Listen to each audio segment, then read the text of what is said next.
오늘 함께 나눌 하나님의 말씀은 요한일서 3장 21절에서 24절까지 말씀입니다. 요한일서 3장 21절에서 24절까지 말씀입니다.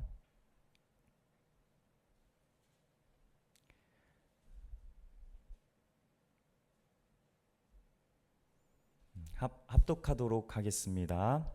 사랑하는 자들아, 만일 우리 마음이 우리를 책망할 것이 없으면 하나님 앞에서 담대함을 얻고 무엇이든지 구하는 바를 그에게서 받나니, 이는 우리가 그의 계명을 지키고 그 앞에서 기뻐하시는 것을 행함이라. 그의 계명은 이것이니 곧 그 아들 예수 그리스도의 이름을 믿고 그가 우리에게 주신 계명대로 서로 사랑할 것이니라. 그의 계명을 지키는 자는 주 안에 거하고 주는 그의 안에 거하시나니, 우리에게 주신 성령으로 말미암아 그가 우리 안에 거하시는 줄을 우리가 아느니라. 아멘.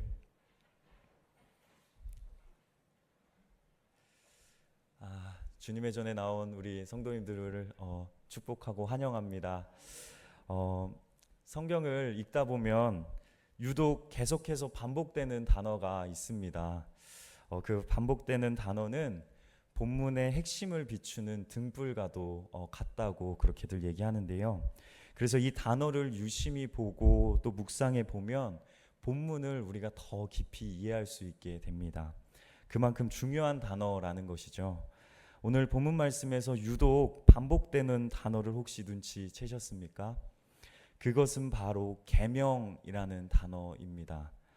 왜 사도 요한은 이 계명에 대해서 몇 번을 반복할 정도로 우리에게 강조하고 있는 걸까요?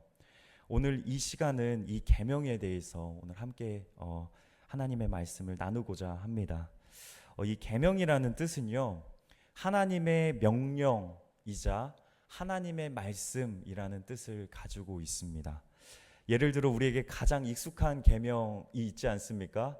정말 어렸을 때 참 많이 외우고 했었는데요. 십계명이죠. 이처럼 세상 속에서 하나님의 자녀로 살아가는 방법은 바로 이 계명을 따라 살아가는 것입니다. 오늘 본문 말씀에서는 이 계명의 내용에 대해서도 우리에게 말씀해 주고 있는데요. 23절입니다. 하나님의 계명은 이것이니 곧 그 아들 예수 그리스도의 이름을 믿고 그가 우리에게 주신 계명대로 서로 사랑할 것이니라. 아멘. 오늘 본문에서 말하고 있는 계명은 두 가지를 우리에게 말해주고 있습니다. 첫 번째로 하나님의 아들이신 예수 그리스도의 이름을 믿는 것, 그리고 두 번째 계명으로 서로 사랑하는 것입니다. 이 두 가지 계명은요, 둘로 나뉘어지지 않고 오히려 하나의 동전의 그 양면처럼, 앞면과 뒷면처럼 서로 깊이 연결되어 있는 계명들입니다. 뗄래야 뗄 수 없는 관계라는 것이죠. 즉 믿음과 사랑이 바로 하나님의 계명이다라고 오늘 말씀해주고 있는 것입니다. 예수님의 이름을 믿는다는 것은 우리가 삶 가운데 예수님이 그리스도이심을 믿음으로 고백하는 것입니다. 즉 그리스도라는 이 의미가 구원자라는 의미를 가지고 있지 않습니까? 우리의 연약하고 또 죄악된 우리의 삶을 온전케 해주실 분이, 우리를 구원해 주실 그 분이 바로 예수님이 나의 그리스도 되십니다 라는 이 믿음의 고백의 의미입니다. 우리는 때때로 우리의 연약함과 부족함 때문에 좌절하고 죄책감에 휩싸일 때가 종종 있습니다. 눈물을 흘리면서 우리의 죄를 다 회개했다고 생각했는데 금세 다시 그 죄 가운데 살고 있는 우리의 모습을 볼 때면 더욱 그러지 않습니까? 그런데 어제도 함께 말씀을 나누었던 것처럼 20절 말씀이죠. 우리 마음이 혹 우리를 책망할 일이 있어도 하나님은 우리 마음보다 크시고 우리의 모든 것을 아신다라고 말씀하고 계십니다. 그것은 우리가 계속해서 짓는 그런 죄와 우리의 연약함 때문에 죄책감에 빠져 어둠 가운데에만 머무르려 하지 말고, 이런 죄악된 우리를 온전케 해주실, 우리를 다시 일으켜 세워주실 그 예수 그리스도만을 바라보며 그 예수님께 우리의 삶을 맡기며 살아가라는 것입니다. 이것이 바로 우리 하나님의 자녀들의 믿음의 고백인 줄 믿습니다. 우리에게는 소망이 없습니다. 우리는 또 넘어지고 또 넘어지고 할 거기 때문에 우리의 내면의 죄악과 연약함을 보지 말고 우리를 이끌어 가시는, 우리를 인도하시는 예수 그리스도를 바라보라는 것이 우리의 믿음의 고백인 줄 믿습니다. 우리의 마음 가운데 이러한 믿음의 고백이 넘쳐날 때 그 믿음은 반드시 사랑으로 우리의 삶 가운데 나타나게 되어 있습니다. 자연스럽게 배어서 나타나게 되었다는 거죠. 하나님의 사랑이, 즉 예수 그리스도가 우리를 위해 자신의 생명을 내어주신 그 사랑이 우리 안에, 우리 마음 가운데 흘러 들어오게 되면요, 그 사랑은 우리의 삶 가운데서 만나게 되는 사람들에게 그 사랑을 흘려보내게 되어 있습니다. 성경에 이런 표현이 있더라고요. 죄인 중 괴수인 나를 위해. 죄인도 참 많은 종류의 죄인들이 있지 않겠습니까? 근데 죄인 중에 최악의 죄수는 아마 괴수라는 그런 단어일 것입니다. 우리를요, 죄인 중 괴수인 나를 위해 이렇게 표현을 하더라고요. 우리를 위해 예수님께서 자신의 생명을 내어버리셨는데, 완전히 포기해버리셨는데, 완전히 희생해버리셨는데, 내다 버리셨는데, 하물며 그 사랑을 받은 우리가 어떻게 다른 사람들에게 그 예수님의 사랑을 전해주지 못하겠습니까?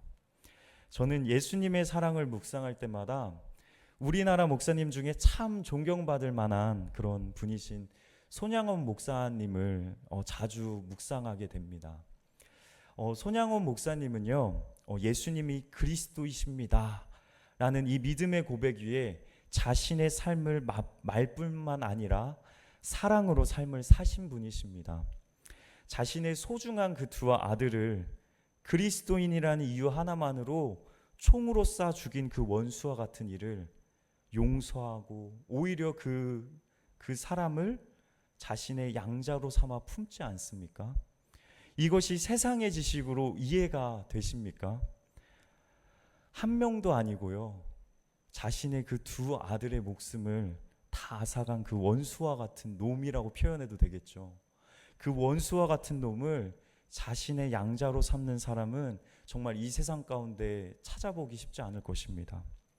이 내용으로 제가 이제 필리핀에 있을 때 함께 이 내용을 발표했던 적이 있는데 다들 깜짝 놀라더라고요. 그런 목사님이 계셨냐고.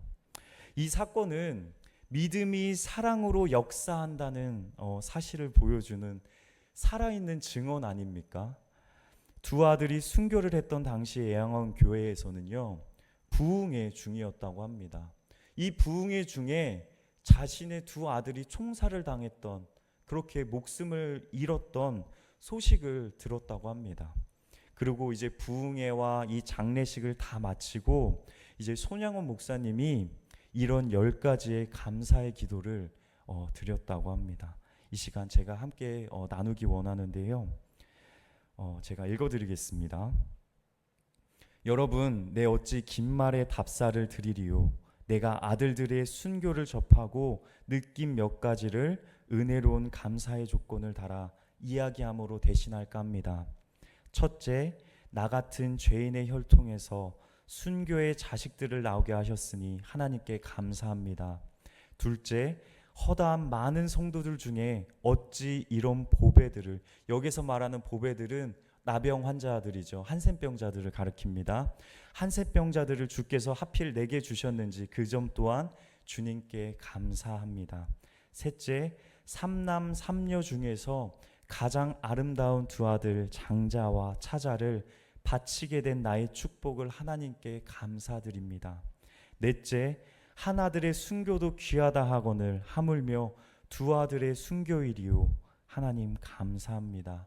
다섯 번째, 예수 믿다가 누워 죽는 것도 큰 복이라 하거늘 하물며 전도하다 총살 순교 당함이리요 하나님 감사합니다. 여섯째, 미국 유학 가려고 준비하던 내 아들 미국보다 더 좋은 천국 갔으니 내 마음 안심되어 하나님 감사합니다. 7번째, 나의 사랑하는 두 아들을 총살할 원수를 회개시켜 내 아들로 삼고자 하는 사랑의 마음을 주신 하나님께 감사합니다. 8번째, 내 두 아들의 순교로 말미암아 무수한 천국의 아들들이 생길 것이 믿어지니 우리 아버지 하나님께 감사합니다. 9번째, 이 같은 역경 중에서 이상 8가지의 진리와 하나님의 사랑을 찾는 기쁜 마음, 여유 있는 믿음 주신 우리 주 예수 그리스도께 감사합니다. 끝으로 나에게 분수에 넘치는 과분한 큰 복을 내려주신 하나님께 모든 영광을 돌립니다. 아멘. 너무나 멋진 믿음의 고백 아닙니까? 이 믿음의 고백은 우리나라 기독교인들에게 정말 소중히 간직되고 되새겨야 할 믿음의 유산인 줄 믿습니다. 그리고 다시 회복해야 할 우리의 신앙의 모습인 줄 믿습니다. 손양원 목사님은 오늘 본문의 말씀처럼 자신의 삶에 예수님이 그리스도이심을 죽기까지 하나님께 고백하는 목회자였습니다. 이 믿음의 고백은 이 손양원 목사님의 삶을 자연스럽게 사랑 가운데 거하게 했습니다. 죄인된 나, 소망 없는 나를 위해 자기 목숨을 내어주신 예수님을 바라보며 내 삶을 온전하게 하실 분은 오직 그분이라 믿을 때 그 믿음은 이제 원수까지 품게 하는 사랑의 능력으로 그의 삶을 나타나게 했습니다. 9명의 한센병 환자들을 시작으로 이제 나중에 되어서는 1000명에 넘는 그런 한센병 환자들이 그 가운데 모였다고 합니다. 이 병맛 속에서 눈을 잃어버리는 사람들도 있고 코가 사라지는 사람들도 있고 입의 위치가 다른 곳을 향하는 사람들이 있고 또 손이 꼬부라진 채 발이 꼬부라진 채 걸음걸이가 부자유하고 얼굴이 이제 알아볼 수 없을 정도로 그 형태가 일그러져서 진물만이 가득한 그런 얼굴을 하고 살아가는 사람들이 바로 이 한센병자들 아닙니까? 누구든지 이 한센병자를 보기만 하면 마치 벌레 보듯 했고요. 부모가 자식이 부모를 버리는 이런 상황 속에서 다들 그들을 저주하며 그 자리를 피하기 바빴다고 합니다. 부모도 버리는 이 병자들을 손양원 목사님은 따스한 사랑으로 감싸주면서 이제 6.25 전쟁의 여파로 공산당 손에 이제 죽임을 당하기 전까지 그들을 위해 기도해주고 안아주고 함께 그들과 살아주었다고 합니다. 손양원 목사님의 삶은 참 우리에게 많은 영감을 주죠. 제가 오늘 손양원 목사님의 삶을 나눈 이유는요, 그를 찬양하고 높이려고 하는 것에 그 목적이 있지 않습니다. 우리나라의 믿음의 선조가 보여줬던 이 믿음의 유산을 우리가 어떻게 이어받을 수 있을까 한번 생각해 보기 위해서였습니다. 그 길을 오늘 본문에서는요, 계명으로 제시합니다.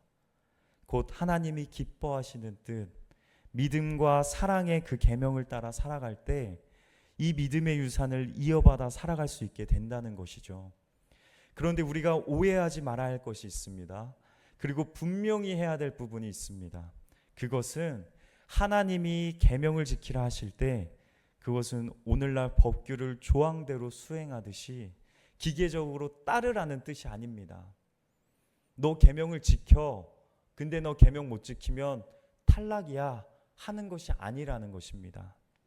계명을 지킨다는 것은요, 하나님께서 예수 그리스도 안에 보여주신 그 진리를 마음에 깊이 새기고 날마다 그 사실을 기억하면서 주님과의 그 친밀한 교제 속에서 그 말씀을 내 삶의 말로 삼아 이제 살아가는 것입니다.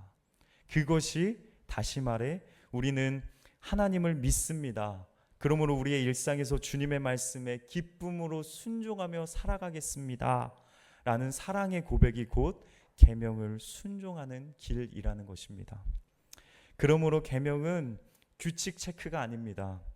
하나님과의 친밀한 관계 속에 이루어지는 순종의 모습이어야 합니다. 아무도 없는 그 은밀한 가운데서도 주님과 늘 교제하며 늘 동행하며 살아갈 때 이러한 믿음의 고백이 우리의 삶 가운데 가능한 줄 믿습니다. 우리 사회는 유교적 문화의 영향을 많이 받았죠. 그러다 보니까 윗사람의 명령은 무조건 따라야 한다라는 이런 정서가 참 강합니다. 이 때문에 성경도 문자적으로만 지켜야 하는 마치 규정지처럼 오해하기도 참 쉽습니다. 그러다 보니 우리가 말씀을 지키지 못하면, 계명을 따라 살아가지 못하면 무거운 죄책감이 우리를 짓누르고 하나님께 더 나아가지 못하게 만들 때가 있습니다. 그러나 하나님은요, 계명을 지키라 하신 이 뜻이 그런 율법주의를 가르치지 않는다라고 말씀하고 계십니다. 오늘 본문 24절은 이렇게 말하고 있지 않습니까? 우리 다 같이 한번 읽어볼까요? 시작. 그의 계명을 지키는 자는 주 안에 거하고 주는 그의 안에 거하시나니 우리에게 주신 성령으로 말미암아 그가 우리 안에 거하시는 줄을 우리가 아느니라. 아멘. 핵심은요, 순서입니다. 먼저 우리가 주님 안에 거해야 합니다. 그 다음에 계명에 대한 순종은 이제 열매로 자연스럽게 우리의 삶 가운데 맺히게 될 것입니다. 날마다 주님과의 그 교제 안에 머물고 성령님께서 우리 안에 계심을 의지할 때 이제 이 믿음과 사랑의 계명은 억지로 하는 규칙이 아니라 기쁨으로 흘러나오는 삶이 됩니다. 즉 주 안에 거하라. 그러면 그분 안에서 자연히 믿음과 사랑의 길을 걸을 수 있다라는 것이 오늘 말씀의 주제인 것이죠. 그러므로 하나님의 자녀들에게 계명은 율법적인 부담이 아니라요, 우리를 예수 그리스도와 연합하게 하시는 하나님의 그 절절한 마음이자 은혜입니다. 사랑하는 우리 성도 여러분들, 우리는 하나님으로부터 빛의 자녀로 이 땅 가운데 부름을 받은 사명자인 줄 믿습니다. 빛의 자녀로 살아가겠다, 그 부름에 응답하는 자들은 이제 하나님의 명령을 따라 이 세상 가운데 살아야 하는 줄 믿습니다. 그것이 바로 우리의 정체성이기 때문입니다. 세상과 우리는 달라야 합니다. 우리는 세상 속에서 거룩함으로 구별돼야 하지만 동시에 세상 속에서 그들과 함께 생활하며 이제 하나님의 살아계심을 우리의 삶으로 증거해야 합니다. 모든 사람들이 예스 하더라도요, 그 길이 하나님의 뜻과 맞지 않다면 우리는 단호히 노 할 수 있는 은혜가 우리에게 있기를 소망합니다. 그러므로 오늘 우리는 주 안에 머무는 일을 선택해야 합니다. 우리 학생부 친구들, 우리 또 청년부 우리 친구들 몇 명은 또 나오지 못했는데 말씀과 기도 속에 머물 때 믿음과 이제 사랑의 열매가 우리의 마음을 채우고 이제 그 열매가 우리의 일상을 더욱 풍성하게 할 것입니다. 이러한 은혜가 저와 여러분들의 삶에 가득하기를 주님의 이름으로 간절히 소망합니다. 주님 안에 머무는 삶을 살아가는 우리 모두가 되길 소망합니다. 기도하시겠습니다. 살아계신 하나님 아버지, 지금도 우리와 늘 동행하시고 우리의 삶을 주님 앞에 살아가게 하심에 감사드립니다. 우리의 삶을 지금까지 선하게 인도하신 그 하나님을 의지하며 오늘도 이 하루의 시작을 주님과 함께 시작합니다. 주님 안에서 누리는 이 친밀한 교제 가운데 우리가 날마다 거하는 은혜를 더하여 주옵소서. 그래서 하나님과의 교제 가운데 예수님이 우리의 삶을 온전케 해주실 분이심을 믿음으로 고백하게 하시고 주님으로부터 받은 그 한량없는 그 사랑을 이제 전해주며 살아가는 우리 모두가 되게 하여 주옵소서. 우리를 하나님의 자녀로 삼아주셔서 감사드립니다. 주님께서 오늘 우리에게 명령하신 이 계명을 지킴으로 우리가 하나님께 영광이 되고 주님께 쓰임받는 삶이 되게 하여 주옵소서. 이 혼란의 시대 속에서 주님만을 의지하며 주님께 간구하러 나온 우리 성도님들과 이 교회에 출입하는 모든 성도님들을 기억하여 주시고 날마다 주님과의 교제에 힘쓰는 우리 모두가 되게 하여 주옵소서. 모든 영광 주님께 올려드리며 살아계신 예수님의 이름으로 기도드립니다. 아멘. 하늘에 계신 우리 아버지여, 이름이 거룩히 여김을 받으시오며 나라의 임하옵시며 뜻이 하늘에서 이루어진 것 같이 땅에서도 이루어지리라.